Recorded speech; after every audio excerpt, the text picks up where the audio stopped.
മുസ്ലിം league ഒരു മതേതര പാർട്ടിയാണേ, ഞങ്ങളൊരു മതേതര സ്ഥാനാർത്ഥിയെ നിർത്തിയേ എന്ന് പറഞ്ഞ് തള്ളി മറിക്കുന്നവരടുത്ത് പറയാൻ ലീഗ് പണ്ട് മുതലേ ലീഗിന് കിട്ടുന്ന അപവാദമാണ്. ലീഗ് മുസ്ലിം സ്ഥാനാർത്ഥികളെ മാത്രമേ നിർത്തൂ, ലീഗ് ഒരിക്കലും സ്ത്രീകളെ പരിഗണിക്കാറില്ല. ഈ രണ്ട് അപവാദത്തിന് പകരമായിട്ട് 27 സീറ്റിൽ 8 നില പൊട്ടിപ്പോകുന്ന ഒരു സീറ്റിൽ ലീഗുകാർ എന്ത് ചെയ്ത് പിടിച്ച് ഒരു അമുസ്ലിമിനെ, അതായത് മുസ്ലിം അല്ലാത്തൊരു സ്ഥാനാർത്ഥിയെ. അപ്പോൾ പിന്നെ അവർക്കൊരു വേറൊരു പ്രശ്നമുണ്ടല്ലോ, അവർ സ്ത്രീകളെ പരിഗണിക്കത്തില്ല, എന്നാൽ പിന്നെ ഒരു സ്ത്രീ ആയിക്കോട്ടെ. അപ്പം പിന്നെ ലീഗിൻ്റെ നേതാക്കൾ എന്ത് ചെയ്ത് ഒരു ദളിത് സ്ഥാനാർത്ഥിയെ കൂടെ പിടിച്ചിട്ട് ഇരിക്കട്ടെ, അതും കൂടി ഇരിക്കട്ടെ. അപ്പം നോക്കുമ്പോൾ ഒരു ദളിത് സ്ഥാനാർത്ഥിയായി, ഒരു സ്ത്രീയായി, ഒരു അമുസ്ലിമായി.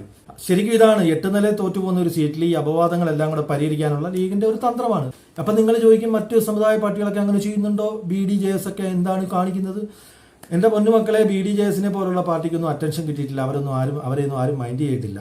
അപ്പോൾ ഇതുപോലെ കേരളത്തിലെ ഏറ്റവും വലിയ മൂന്നാമത്തെ പാർട്ടിയായ 20 സീറ്റും 18 സീറ്റും ഒക്കെ നിൽക്കുന്ന വലിയൊരു പാർട്ടിക്ക് ഞങ്ങൾ എന്നതൊക്കെ ചെയ്തു, ഞങ്ങൾ മതേതര പാർട്ടിയാണ് എന്ന് പറയാൻ വേണ്ടി മാത്രമുള്ള ഒരു അടവ്, ഈ ഒരു അടവ് പൊളിച്ചു കൊടുക്കുക എന്ന് മാത്രമാണ് ഈ ഒരു വീഡിയോയുടെ ഉദ്ദേശം.